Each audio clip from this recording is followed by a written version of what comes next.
गन्तीको पुस्तक अध्याय 15। विभिन्न बलिहरू।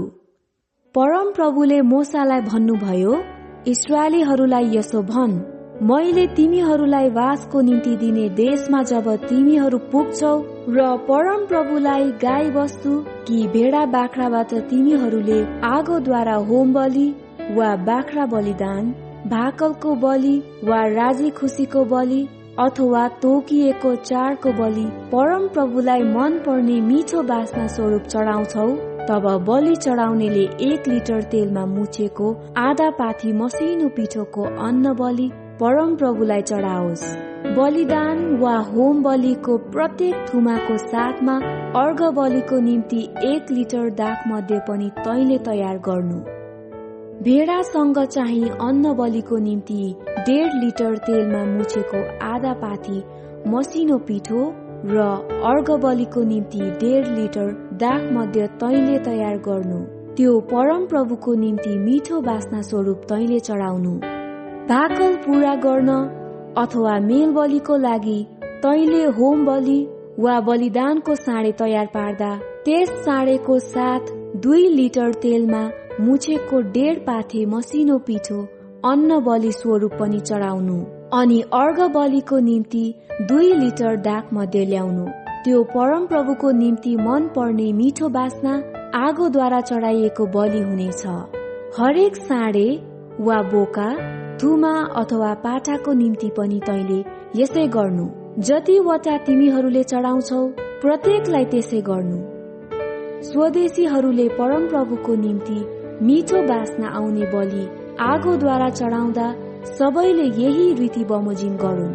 तिमीहरूसित प्रवास गर्ने परदेशी अथवा आउने पुस्तामा तिमीहरूसँग बस्ने कुनै मानिसले परमप्रभुको निम्ति मिठो बास्ना आउने बलि आगोद्वारा चढाउँदा त्यसले पनि तिमीहरूले जस्तै गरोस्। तिमीहरूका निम्ति र तिमीहरूसित प्रवास गर्ने परदेशीको निम्ति समुदायको एउटै नियम होस्। यो तिमीहरूका आउने पुस्तौसम्म अनन्तको विधि होस्। परदेशी पनि परमप्रभुको सामु तिमीहरू जस्तै होस्। तिमीहरू र तिमीहरूसँग प्रवास गर्ने परदेशीको निम्ति एउटै नियम र एउटै विधि होस्।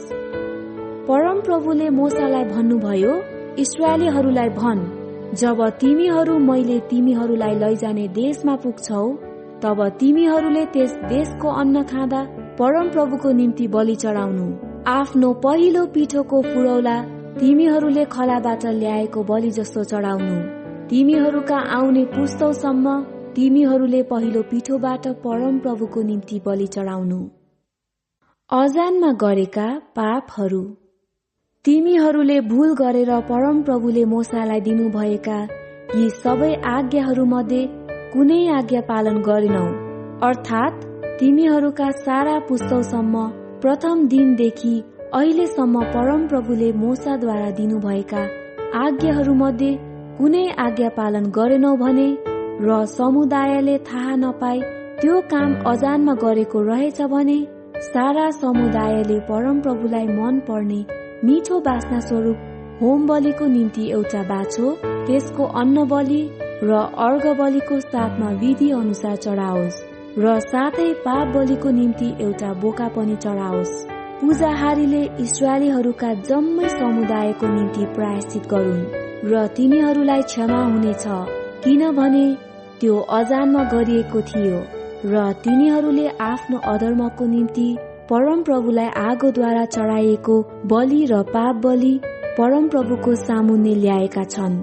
यसरी इस्राएलीहरूका सारा समुदाय र तिनीहरूका बीचमा बस्ने प्रवासीलाई पनि क्षमा गरिनेछ, किनभने सबै मानिसहरू अजानमा नै यस अधर्ममा परेका थिए।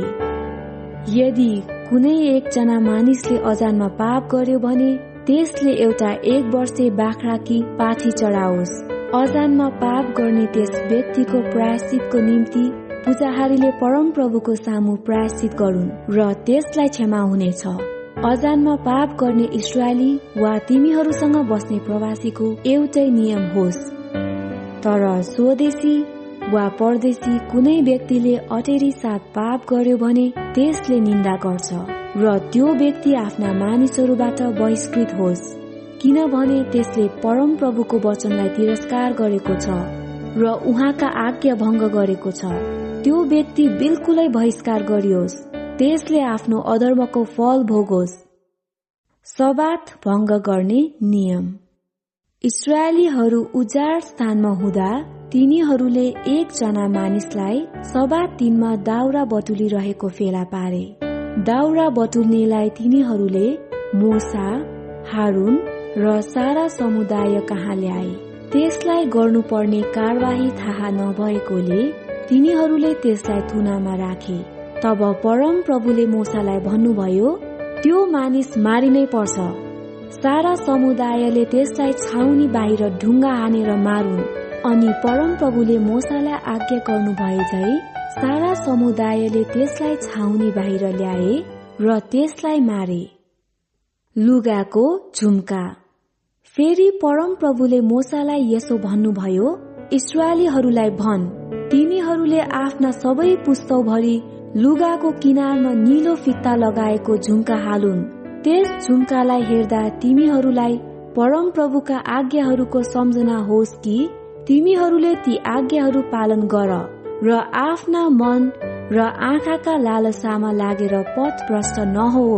तब तिमीहरूले मेरा सबै आज्ञा मान्न सम्झना राखेर आफ्ना परमेश्वरको निम्ति पवित्र हुनेछौ।